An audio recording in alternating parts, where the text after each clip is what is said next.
Bismillahirrahmanirrahim. Assalamualaikum warahmatullahi wabarakatuh. Yang terhormat kepada Bapak Dr. Muhriadi Muharan, Eskom MM, dan untuk teman-teman semuanya, Otoke Modun Salami. Apa kabar semuanya? Semoga teman-teman semuanya mau menyaksikan video pemaparan dari kelompok 8 sampai selesai. Pertama-tama marilah kita panjatkan puji dan syukur kita atas kehadiran Allah Subhanahu wa taala, karena dengan rahmat dan isinya lah kelompok 8 dapat menyelesaikan tugas ini. Dan tak lupa pula kita kirimkan sholawat serta salam kepada Nabi Muhammad SAW. Dialah Nabi yang mengantarkan kita dari alam kebodohan menuju alam kepintaran. Sebelumnya izinkan saya selaku moderator dari kelompok 8 untuk memperkenalkan anggota dari kelompok kami. Pertama yaitu saya sendiri, Miranda, selanjutnya Nilai Satriani dan Sri Selviana sebagai pemateri. Adapun judul materi yang akan kami bahas yaitu proses pemasaran dan perilaku konsumen.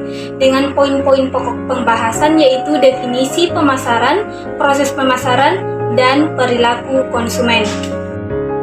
Adapun definisi pemasaran menurut para ahli, yang pertama yaitu Kotler and Armstrong 2012, marketing as the process by which companies create value for customers and build strong customer relationships in order to capture value from customers in return.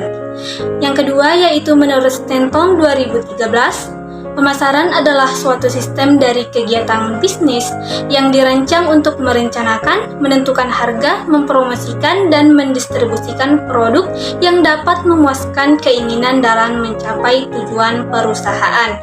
Jadi, pemasaran merupakan suatu proses dan manajerial di mana individu-individu dan kelompok-kelompok memperoleh apa yang mereka butuhkan dan inginkan dengan menciptakan dan saling mempertukarkan produk dan jasa serta nilai antara seseorang dengan yang lainnya.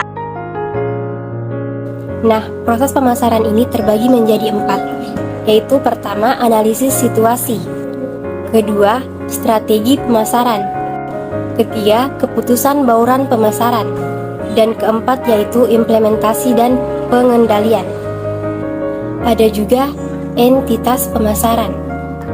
Pada entitas pemasaran ini, masyarakat akan terlibat 10 macam entitas, yaitu pertama, barang-barang, kedua, jasa-jasa, ketiga, pengalaman, keempat, kegiatan-kegiatan, kelima, orang per orang, keenam, tempat-tempat, ketujuh, harta kekayaan, ke-8, banyak organisasi, ke-9, informasi, ke-10, banyak ide.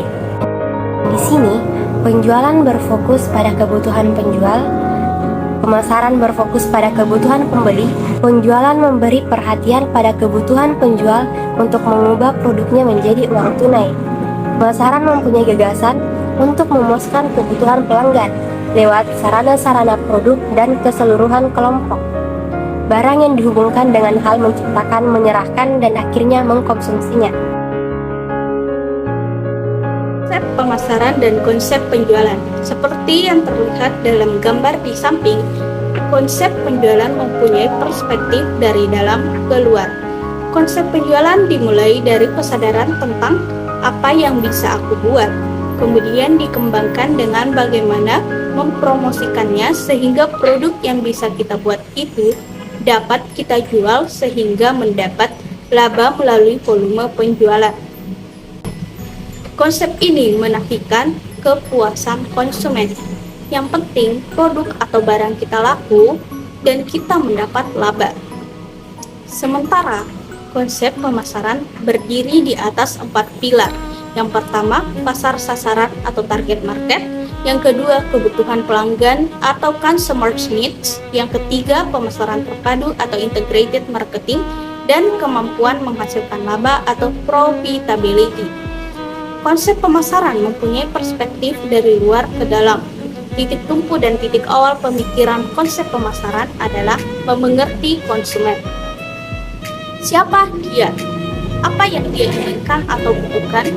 Bagaimana memenuhi kebutuhan atau keinginan itu dengan upaya pemasaran terpadu agar konsumen puas dalam jangka panjang yang memungkinkan pembelian berulang atau repeat buying. Jadi, dalam konsep pemasaran berawal dari kata dia, bukan aku.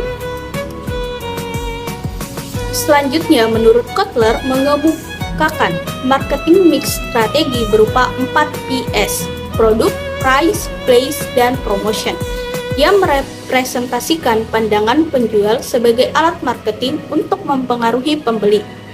Produk atau produk yang dimaksud adalah barang dan atau jasa yang memungkinkan perusahaan untuk mendapatkan nilai tambah.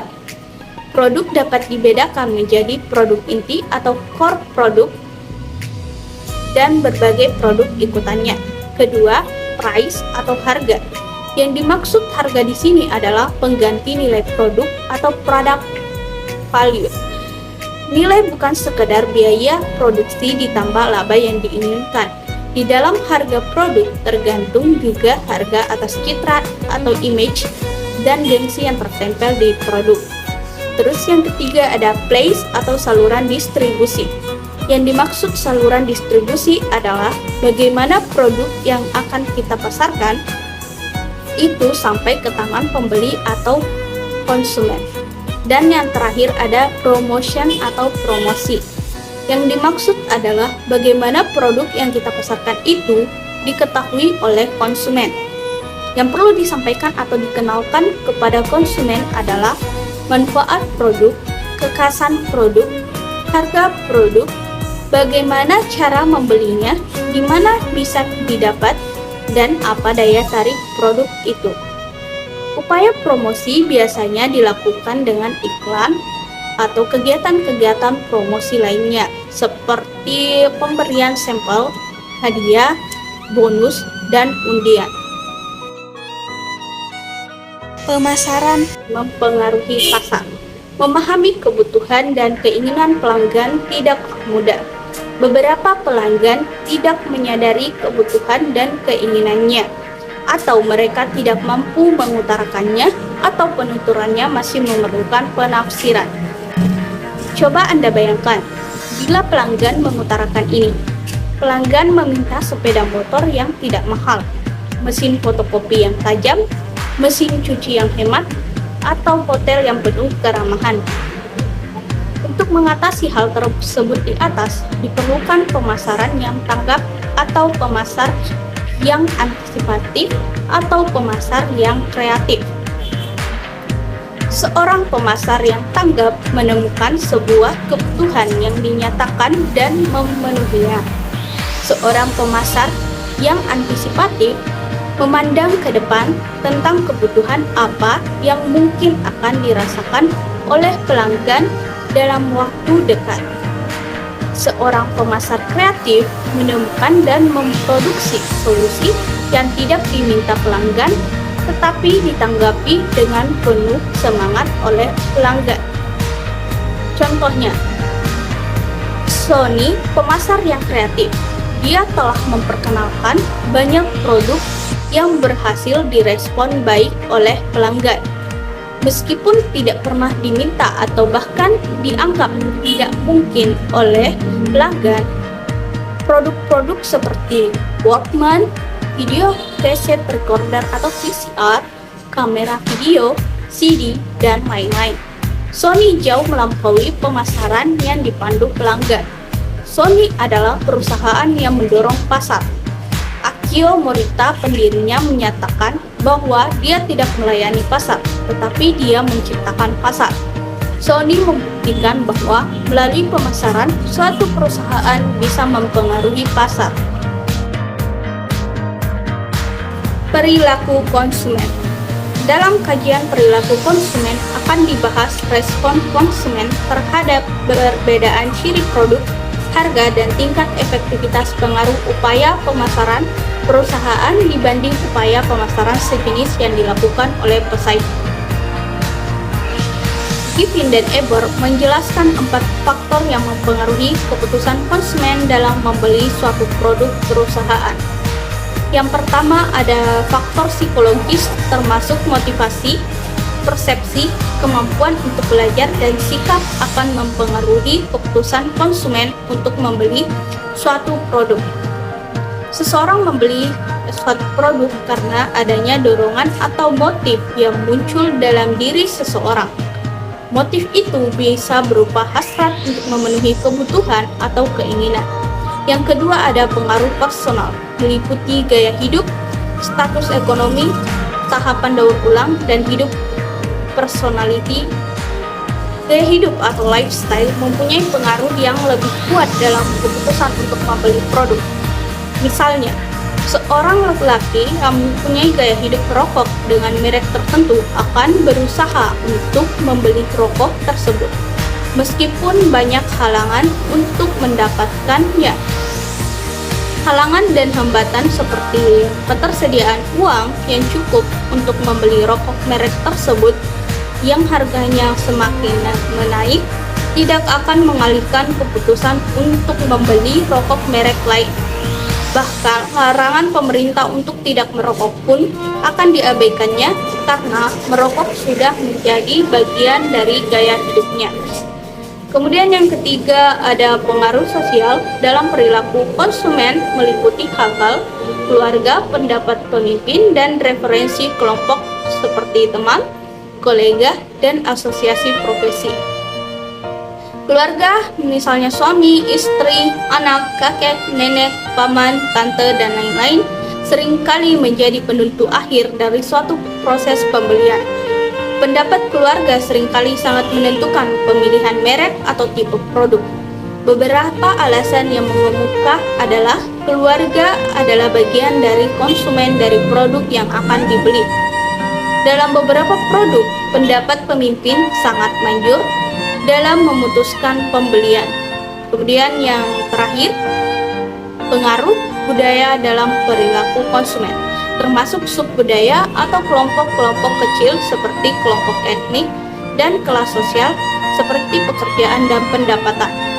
Contohnya konsumen etnik Jawa akan memilih daging sapi atau kambing bila menginginkan asupan gizi yang mempunyai kadar protein hewani. Namun konsumen etnik Bali justru menghindari sapi karena dianggap sebagai binatang suci. Berbeda dengan etnik Jawa dan etnik Bali, konsumen etnik Manado yang juga gemar mengkonsumsi daging anjing, manakala daging sapi sulit didapat. Demikian pula konsumen dengan pendapatan menengah akan memilih pasta gigi Pepsodent bukan Rutaden yang digemari konsumen dengan pendapatan rendah. Adapun kesimpulan materi pemaparan dari kelompok 8 yaitu yang pertama, pada dasarnya manajemen pemasaran adalah proses perencanaan dan pelaksanaan dari perwujudan, pemberian harga, promosi, dan distribusi dari barang-barang, jasa, dan gagasan untuk mencapai pertukaran dengan kelompok sasaran yang memenuhi tujuan pelanggan dan organisasi. 2. Dalam kajian perilaku konsumen yang akan dibahas, respon konsumen terhadap perbedaan ciri produk, harga, dan tingkat efektivitas pengaruh upaya pemasaran perusahaan dibanding upaya pemasaran sejenis yang dilakukan oleh pesaing. Baiklah, itulah hasil pemaparan dari kelompok 8. Kurang lebihnya mohon dimaafkan. Dan jika teman-teman ingin menanyakan pertanyaan, silahkan bertanya di kolom komentar. Dan jika kolom komentar bermasalah, silahkan bertanya di grup yang telah dibuat. Dari kelompok 8 mengucapkan terima kasih.